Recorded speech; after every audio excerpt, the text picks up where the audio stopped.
I'm not going to speak today, and the people rejoiced. Thank you. Thank you. We're actually going to have Jordan speak today. It's been a while. So he gets to bring up the hammer. He gets to bring up the end of the year message for us and moving on forward as God has led him. So let's give our hands together to Jordan. Doesn't that feel awkward when people do that? Yeah. So I just did it just to pay you guys back for when you do it to me. There's a lot worse ways you could do it, I guess. How's everybody doing this morning? Is everybody doing okay? I feel really weird sometimes to being a cheerleader inside the church, but that's what you got to be sometimes. Hey, so I asked the question, how's it going? Because sometimes being up here for the first time in a while, it takes a little bit of getting used to. So I just want to say thank you, PT. It's really a great opportunity to be able to be up here and preach.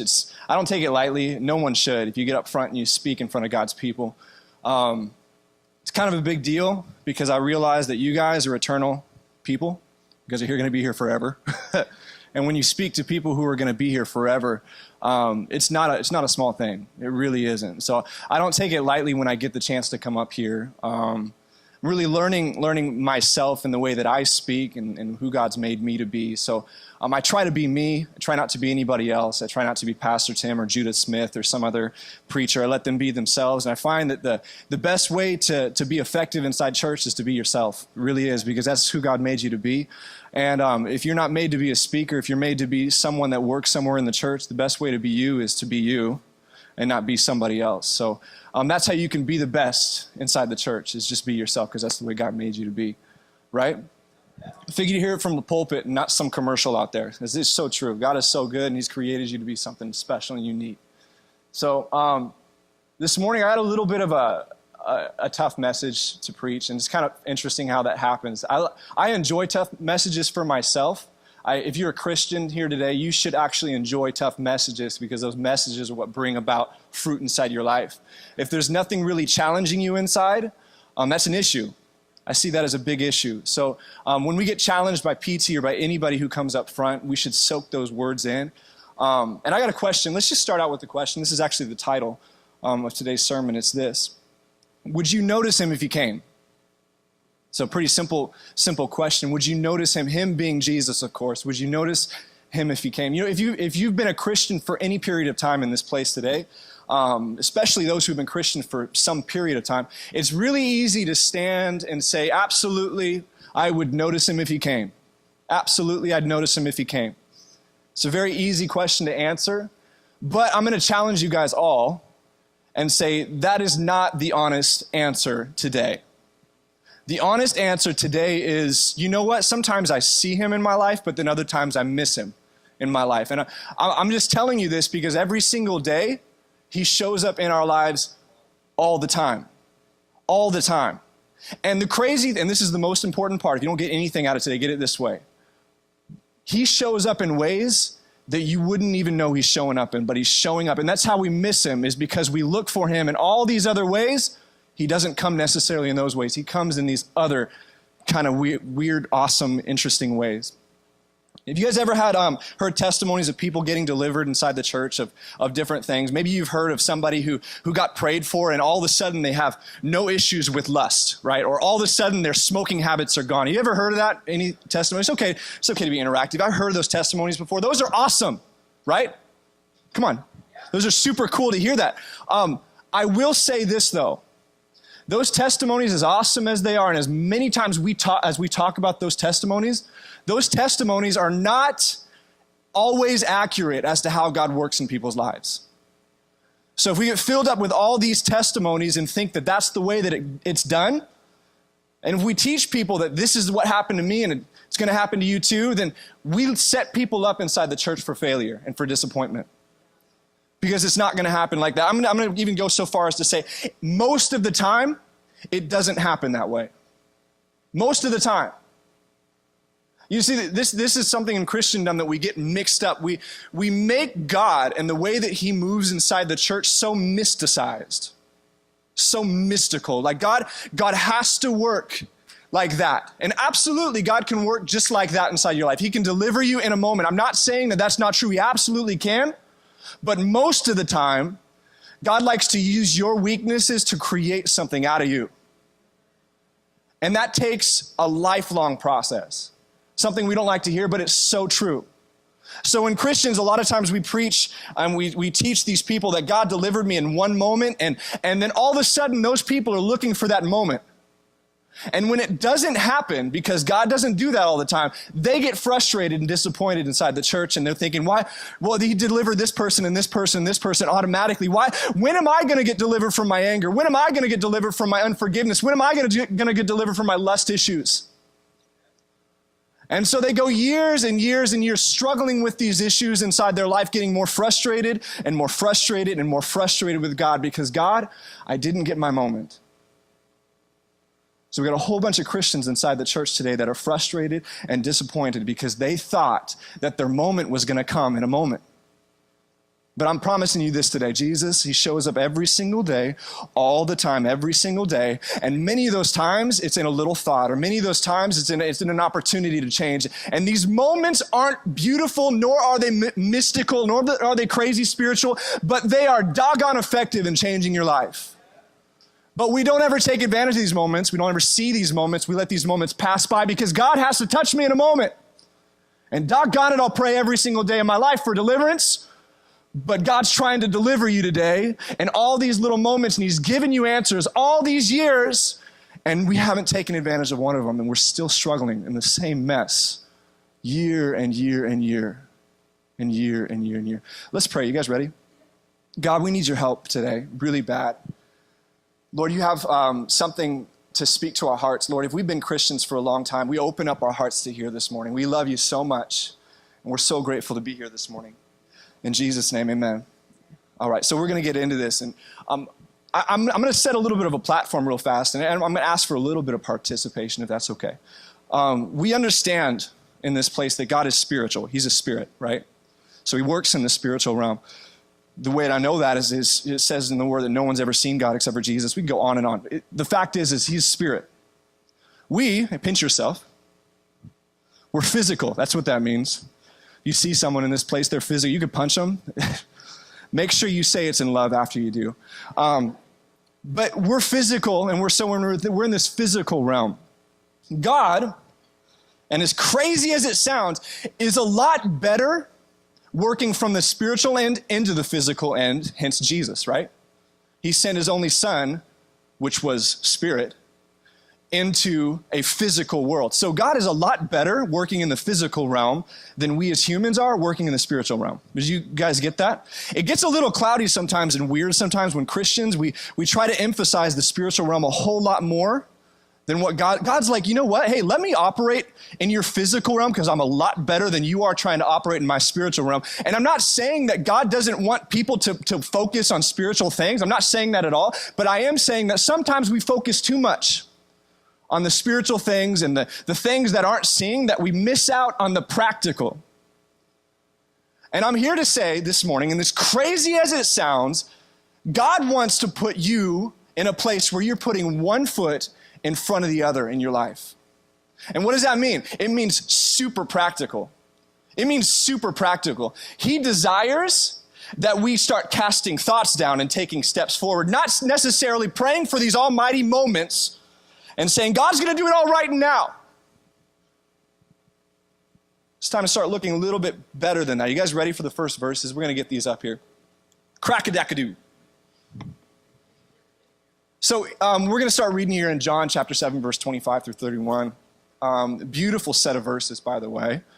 If you were to read a little earlier in this chapter, this is when Jesus is at a festival. I believe it's the Festival of Sheets or something like that. He wasn't going to go originally because he knew that they were going to try to kill him. But what does Jesus do? He's just all about doing the hard thing, which we should be too, right? So what does he do? He goes anyways. He knows that these people are out to kill him. The Pharisees, those idiots, are out to kill him. But you know what? I hesitate to say idiot only because a lot of us in this place today are Pharisees and we don't even know it. Okay. Okay. So here, we're about to see. The best way for you to change is to realize that it might be you. So open up your heart to this. Trust me, I'm reading this. I'm realizing, Jordan, you are one of those idiots sometimes. So here we go. Let's read. Some of the people who lived in Jerusalem started to ask each other, Isn't this the man they are trying to kill? But here he is, speaking in public, and they are saying nothing to him. Could our leaders possibly believe that he is the Messiah? But how could he be? For we know where this man comes from. When the Messiah comes, he will simply appear. No one will know where he came from or where he comes from. While Jesus was teaching in the temple, he called out, "Yes, you know me, and you know where I come from, but I'm not here on my own. The only one who sent me is true, and you don't know him. But I know him because I come from him, and he sent me to you." Then the leaders tried to arrest him, but no one could. Isn't that cool? He's the best juker in the world. You've seen football, but Jesus is like, what? Couldn't get a hand on him because his time had not yet come. Many among the crowds at the temple believed him. After all, they said, would you expect the Messiah to do more miracles and signs than this man has done? Could you go back to the previous set here? Let's look really fast at verse number 27. But how could he be? For we know where this man comes from. When the Messiah comes, he will simply appear. No one will know where he comes from. Just key in on that verse. If you're taking notes today, that's a very important verse because it shows a critical human flaw. It shows where the Pharisees were coming from, and it shows a lot of times where we as Christians come from when it comes to God. I want to point this out because I have a story really fast. Just Aaliyah and I, we struggle. I mean, we struggle in the way that iron sharpens iron. She does a good job of punching my ribs when I need it. You can leave those other verses up. But, that one's perfect. No, yeah, you guys, you know what you're doing. Anyways, when you've been a Christian a lot of your life, a lot of times you get these things cemented and concreted in your mind. And one of them was you have to bring your physical Bible to church. This is what I thought, right? I don't know where I got that from. I just knew over the years that you had to bring your physical Bible. So when people started bringing their phones and just having apps, inside, I would be super, super, super critical. And wow, how dare you? You are not as spiritual as those who bring physical Bibles to church. You're just not. And so Aaliyah and I would have these candid conversations where she would be honest and open and say, where do you get that from? So we had conversations, and they weren't arguments. They were conversations. And I hate that you ask good questions. But she asked me questions like, where is that in the Bible? I'm like, you know what? That's why I married you. That's why you're just so hot. It's just these weird kind of moments where she asked me these questions, and I don't know. It's not in the Bible, but it's in my mind, and that's good enough, right? I mean, that should be good enough. That is as good as word. That's the way I felt. So, needless to say, that has changed over time, but it took a little bit of doing. And so when we look at this verse, it says this, for we know where this man comes from. When the Messiah comes, he will simply appear, and no one will know where he came from. There's a problem here because these people thought, in their mind, they knew how Jesus would come. They knew how he was going to come. The Pharisees, we know how Jesus is, or the Messiah is going to come. He's going to come, and it says right here, he's going to appear. He's going to appear, like out of nowhere. He's not going to be a baby. He's not going to be born somewhere. He's just going to appear. And they thought that the Messiah was going to come and deliver all of Israel. That's what the Messiah was going to do. It was passed down from generation to generation. They thought they had God figured out. You say, ugh. That's a little bit of an issue. A little bit of an issue. And so actually, let's read this. Go to verse number, John 5:35. You ready? John 5:35. Almost. 5:35. They don't have it. Okay. It's up there, I promise. Aaliyah's pretty good, man. She's pretty good. It says this. John was like a burning and shining lamp, and you were excited about his message for a while. You know who Jesus was talking about when he was talking to the Pharisees when he's talking about this verse? It says, you were excited, Pharisees, about John for a while. He shone like a shining lamp for a while. That, I was reading this right, like it really was. The Pharisees were actually excited about John for a second. Why? John preached, and this is very important, John preached about repentance and the coming of a Messiah. They loved that. They loved that repentance was being preached because it was going to bring people to their church, But not only that, they preached that the Messiah was coming, which is what they were hoping for all of this time. So they liked his message until John said he's the Messiah. That's when they're like, you know what, forget this. You are wrong, because our Messiah is going to come out of nowhere. Can you put the verse 27 back up? This is super important because it says this right here. For we know where this man comes from. They knew he came from Bethlehem. They knew his mother. And that to them was a stopper. No, he wasn't the Messiah. I'd like to ask a question this morning if I could. And I think this is what stops people inside the church from growing. Because you don't know the answer of how God's going to mess with your life and change it, you reject the answer to the way God's going to change your life. And it's not going to be glamorous. Do you think it was simple? Absolutely. The way that the Messiah came, the way that God sent Jesus was too simple for them. Way too simple. He came through a virgin that was poor inside a barn, only with a couple little pieces of linen to cover him. That's all. That's all he had. But that's how God chose to send his son. But that alone messed everybody up. Because it came too simple. Because he wasn't riding on a horse, and because he didn't have a sword in his hand, it was too simple. So here we are, church, a whole bunch of Christians inside the church for years and years and years. We go 20 years, 30 years. I'm still dealing with the same unforgiveness. Still dealing with the same anger. I still have lust issues. I've never gotten better. And this is the scariest part of it all. It's just who I am. It's just who I am. See, we've adopted it because we don't know how the heck God's going to do this. And the way we thought God was going to do it, he never did it that way. And so therefore, this is just who I am. You've adopted the very, very scariness of what Satan's meant for you, and therefore you can't be effective in your life, can you? You can't be effective because when God tries to use you to love people, I'm angry at him. When God tries to use you in that person's life that you're unforgiving towards, you can't because you hate him. When God tries to use you in your workplace, you can't because you're a gossip. When God tries to use you in your kid's life, you can't because you're a hypocrite. These are things that we struggle with, and these are the things that God tells you, hey, you don't have to stay there. You can get out. You can get out. But here's the way. It's going to come in a simple way. A lot more simple than you're making it. I will not deliver you like that. I'm not going to call off the dogs like that. 1 Corinthians chapter 10 verse 13 says this: the temptations in your life are no different from what others experience. That's a pretty good verse, right? Let's keep on going. And God is faithful. He will not allow the temptations to be more than you can stand. When you are tempted, he will show you a way out so that you can endure. Does this look like an automatic fix?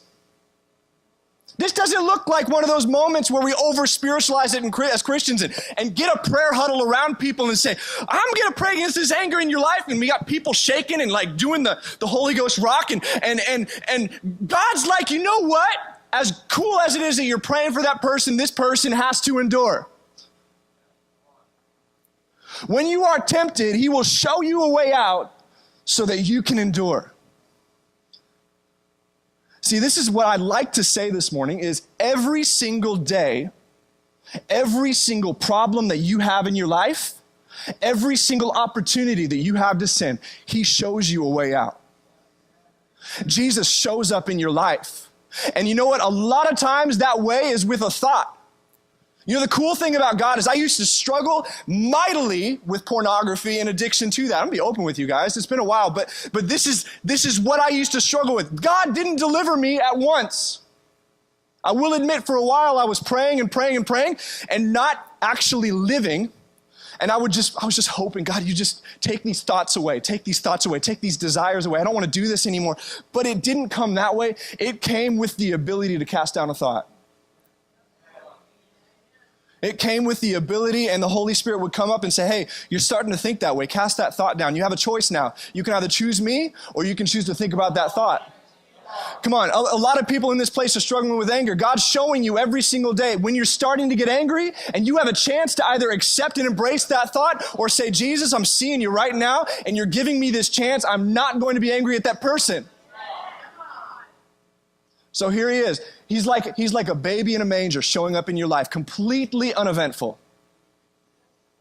Completely uneventful. But like I said before, God is so much better at working in the physical realm than we are in the spiritual realm. So he does a very good job and makes it super practical, but sometimes so practical, we miss it. Trouble.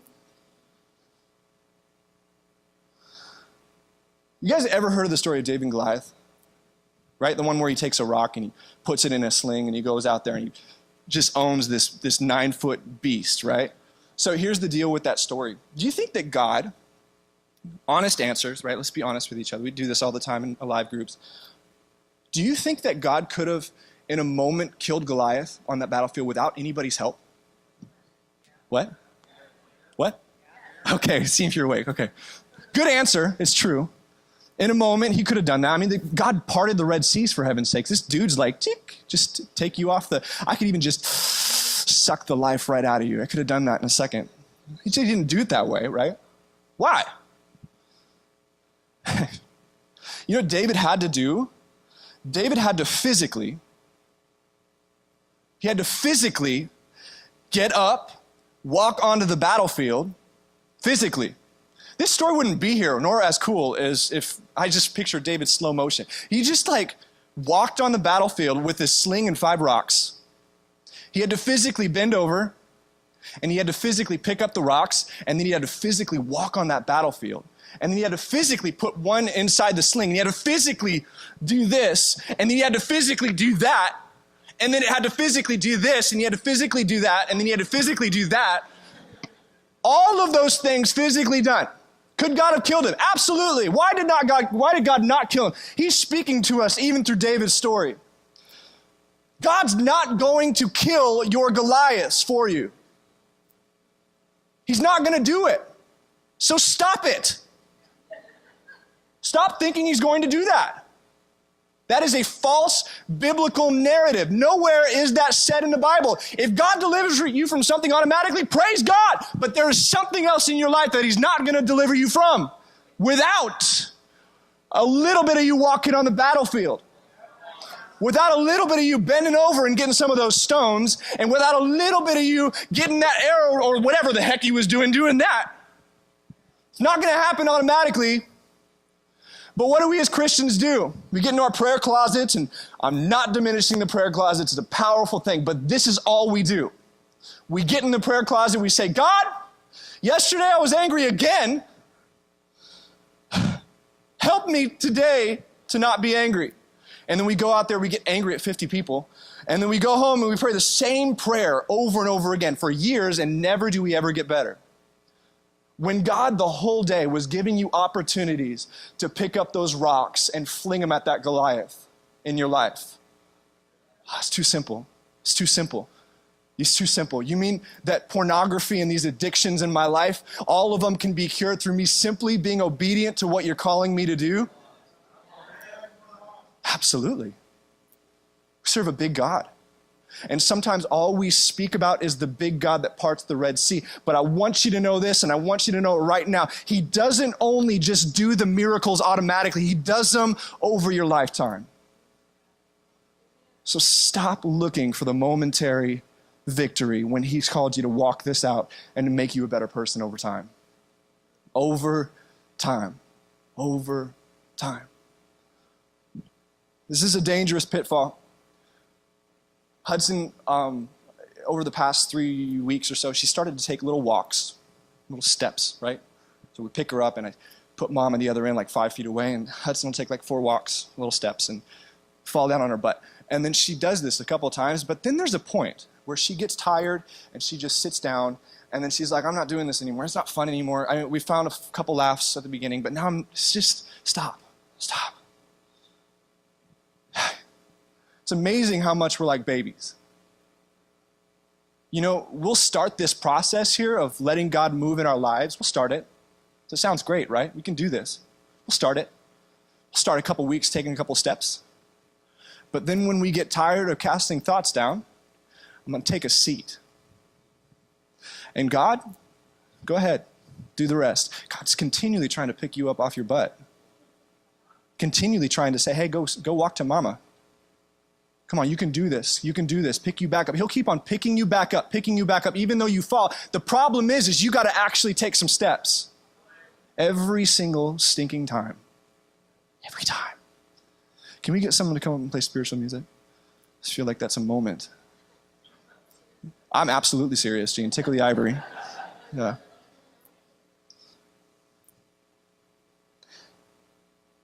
Okay, can you go to verse 31 of the original set of verses?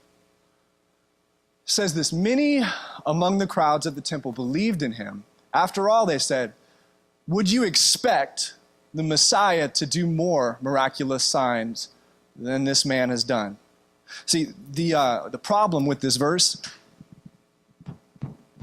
right there, expect. You think you know how God's going to do it in your life. And when he doesn't do it that way, you over-mysticize God, and God's being practical in your life, and you overthink it. God was going to do it 20 years ago. And God's going to do it today. He's going to start right now. Right now. You may have been having issues for years and say, God, I still have unforgiveness towards these people. I've been praying this for years. But God's saying, hey, you know what? I'm going to pick you up. Here's the thing, though. You got to start taking some steps. You know, maybe you got to go over and call that person and say, hey, I've been holding this against you for all these years. And then maybe you got to text him every once in a while and say, hey, I'm thinking about you. Maybe you got to pray for him. Even though you don't want to pray for him, maybe you got to pray for him. Maybe you struggle with anger in this place. You've been struggling with it your whole life. You have adopted anger into your life. You called it your little pet. It's who I am. I'm going to say absolutely not. If you're a Christian in this place today, you are free, but the freedom takes place over a lifetime. And you can be free. It's going to take a little bit of stepping today. It's going to take you getting up and beginning to cast down angry thoughts. It's going to be God's going to start to quicken your spirit. He's going to start to say, hey, you're doing it again. You're doing it again. And that is your chance to say, okay, God, I'm sorry. I'm not going to do that. Hey, dealing with lust. Man, that girl's pretty. It's as far as it needs to go. Right there. Thoughts start coming up. What are you going to do? Jesus is showing up in your life saying, hey, you're starting to think that way. He's showing up because you've prayed, remember? You've prayed and asked God to help you. You've prayed to make things better. He's not going to do it right away. So what are you going to do? You're going to say, yes, I'm choosing right now to cast that thought down. Or are you going to embrace the beast? You're going to stay the same. It's about forward motion. It's about getting better. It's about one foot in front of the other. God's not necessarily concerned with you getting free right now. He's concerned with you getting better right now. Getting better. Getting better. Getting better. Getting better. I can say before you right now with all conscious purity that I no longer struggle with an addiction to pornography. I don't. Praise God. It's been years. But I will tell you this. Now keep it up. I will tell you this. I still get thoughts that try to come in. You mean God's not going to deliver you from everything eventually? No. Remember, pinch this thing? You live in this dumb flesh. This thing wants what it wants. But he's training you. He's training you to rule over it. This thing doesn't run you, but we let it. But he'll train you over time to run it, to own it. It's very easy for me to say yes to one of those thoughts. It's very easy for me to look at that picture on the internet. But I get a chance to say no because Jesus still in my life shows up all the time. I still have issues. They're deep. They're deep. The best way I could describe anger is it's a boulder and it's deep and you got to dig that sucker all the way around and you got to take some sort of huge jackhammer and blow it up. But the thing is it's there. I recognize it. It's there. I can choose to let it be there because it's going to be a lot of work. It's going to be a lot of me loving people that I don't love. Give me a lot. But you know what? In the end, It's worth it. It's what he's called me to. Even if I don't want to do it, it's what he's called me to. Isn't that the most important thing anyways? I will do what you called me to regardless. Doesn't matter. See, I love GMCs. Anybody car fans? Some of you probably hate me right now just for saying that. Some people like Toyotas. Some people are Ford people. We'll pray for you afterwards. Pray for you. Henry and Betty, sorry, we'll pray for you guys. Special area, actually. Instant deliverance for you. Yeah, that's right. We're not prolonging that one. I'm sorry. But we love these car brands and stuff. And the crazy thing is those of you who don't love the car brands, that's fine. Good for you. Good for you. But those of us who do, we tend to make excuses for when our car has issues. Yeah? It's like, yeah, the devil's in my car. I don't know what it is. Satan did it. Yeah. No, still better than the Ford. See? Yeah. We make all these excuses for why things happen because we love the car so much. Yeah? It's true. We've got to stop making excuses for these sins. Got to stop it. Got to stop embracing these things and calling them our own. They're not. They're not who we are. They're not who God's called us to be. Called you to get out of it, not stay in it. Is it going to be uncomfortable? Absolutely. Boom. Absolutely, it's going to be uncomfortable. Are you going to want to keep those thoughts running in your mind? Yes. Feels good to hate somebody. We've said like this before. Unforgiveness is like drinking poison and expecting the other person to die. Believe that's every single sin. It feels good when you're thinking it or when you're doing it. But we all know, what does sin lead to? Death. Got to stop embracing these things. Life comes through rejection of that and embracing, yes, the hard decision to say no. It's a practical thing. God is a practical God. He's going to do it in a practical way. So I'd like to encourage you guys this morning, if that's you this morning, if you have issues with all of these things, we'll definitely round table you. We'll pray for you. We'll have one person on you praying for you. And we're going to believe that God's going to deliver you. But I will tell you this. He's not going to necessarily do it right now. It's going to happen through life. Yeah? And I would like to open the opportunity for those who have not said yes to Jesus yet. It sounds, from what I just said, it sounds hard. And hey, you know what? It is. I'm not going to sugarcoat it. It's hard. But you know what? There is something so fulfilling about doing what God's called you to do. And being what God's made you to be. That's what's crazy. He made us so he knows how to use us. And when you say yes to Jesus, you embrace a life filled with hope and destiny. You can be better. So for those who have not said yes to Jesus, we would like to make that opportunity for you this morning. After I'm done praying here, you can come up front, and we have a couple people that would love to pray for you. No one's going to judge you. We'll just say a prayer with you. We'll get you started. We'll kick you off on your wonderful adventure. It's an adventure. Would never, ever change it for anything.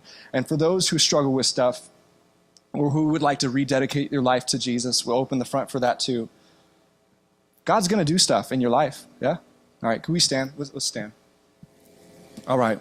God, we love you. We love you this morning. We love you so much. We love you so much. Thank you, Jesus. Could you just really fast, just raise one of your hands. You don't have to put it super high or anything.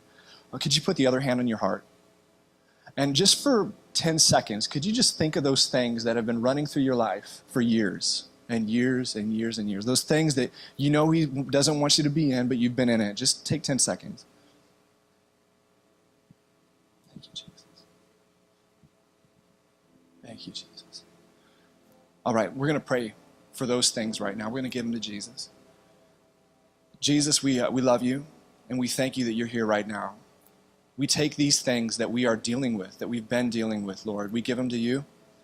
And Lord, we dedicate this moment, Lord, this time, that you'd pour out strength on us to get through this, Lord. We love you, and we give you this day. In Jesus' name, amen. Yeah, he's going to do it for you. I believe he's going to do it for you. As we prayed right there, he heard your prayer. And I want something to be made clear in the last 30 seconds that I have, is this. You do not have to pray long, complicated prayers in the morning to get through these things. I promise you, with a 30-second prayer each day saying, God, I struggle. Help me. Please help me. He's going to show you throughout the day those chances that you have. Jesus is going to show up in your life, and he's going to give you these chances, and you're going to choose because he's going to remind your heart not to do those things. And you're not going to do them, right? And if you do them, because I promise you at some point you'll mess up, you're going to get back up and keep on walking. Keep on walking, right? Come on, give yourselves a hand clap. Give Jesus a hand clap this morning. Come on. Right. We love you guys. Thank you guys for coming to Alive Church this morning. There's some refreshments out there. Greet somebody you don't know. It's a good place to be. Yeah, church is a good place. Let's have a good new year. Come on.